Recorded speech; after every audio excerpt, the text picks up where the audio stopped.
Les objectifs de cette vidéo sont de connaître le nom et le symbole de quelques atomes, de connaître la modélisation de ces atomes, de savoir ce qu'est une molécule et d'apprendre à écrire la formule chimique d'une molécule.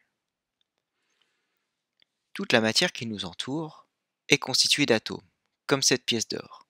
Un atome est extrêmement petit et ne peut être vu qu'avec un microscope très puissant.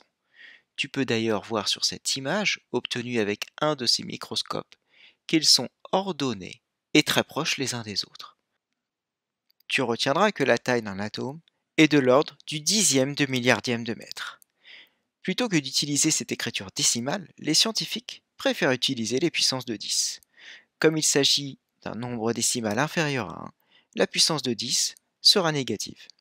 On compte alors le nombre de zéros qui précède le 1. Ici, il y en a 10. La taille de l'atome est donc de 10 puissance, moins 10 mètres. L'idée d'atome ne date pourtant pas d'hier. C'est une histoire ancienne qui remonte entre les 4e et 5e siècles avant Jésus-Christ.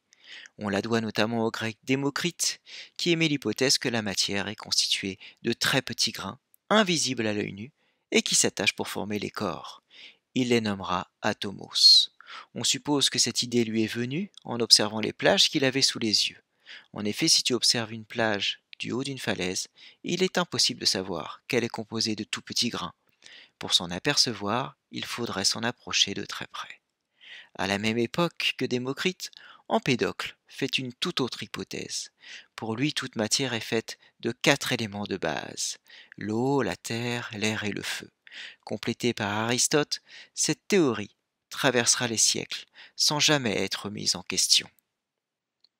L'idée d'atome ne refera son apparition que 2500 ans plus tard, en plein siècle des Lumières, grâce notamment aux premières expériences, dont celle de Lavoisier, qui apportera la preuve en 1777 que l'air n'est pas un seul et même élément. L'anglais John Dalton apportera la preuve de l'existence de l'atome et le décrira comme une sphère indivisible, semblable à une boule de billard. C'est le tout premier à donner un nom et un symbole aux atomes pour les différencier. Un peu plus tard, Mendeleïev, chimiste russe, fera quant à lui un classement des atomes selon leurs propriétés chimiques. Il les rangera dans un tableau en laissant des trous pour des atomes qui existent, mais que les scientifiques n'ont pas encore découverts. Aujourd'hui, les atomes sont rangés dans ce tableau que l'on appelle le tableau périodique des éléments. Chaque case correspond à un atome et apporte de nombreuses informations sur celui-ci. Par exemple, son nom, potassium, tantale, fer, bore, mais aussi un numéro atomique. Et enfin, un symbole, qui est souvent une lettre en majuscule. Le symbole de l'atome est parfois constitué de 2 lettres, comme pour le fer ou le tantale.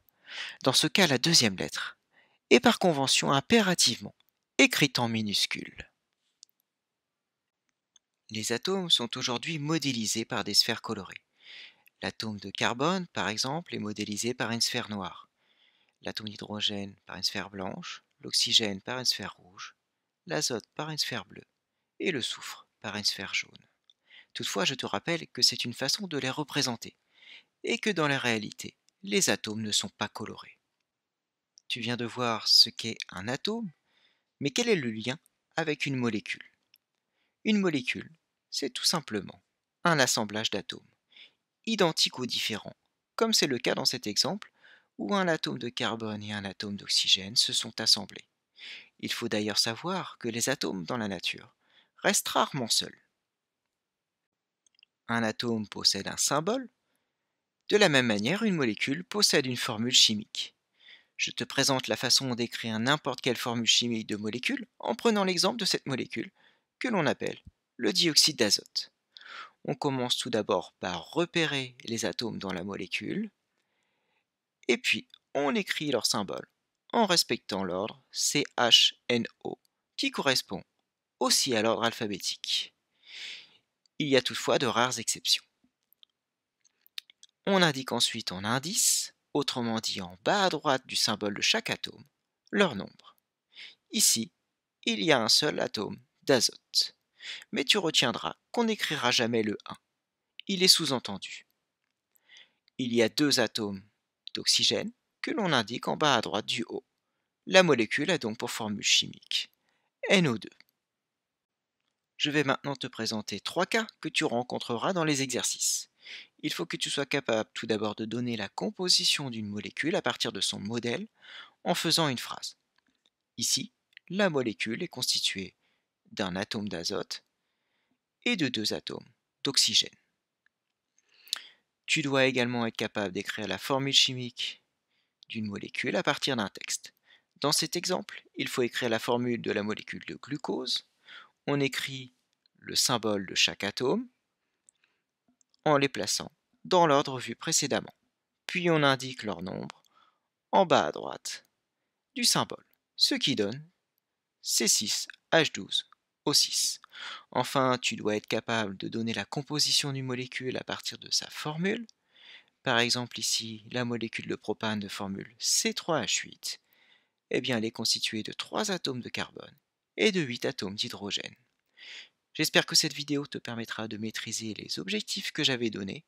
En cas de doute, je te conseille de la revoir. Tu vas désormais pouvoir t'entraîner à travers quelques exercices.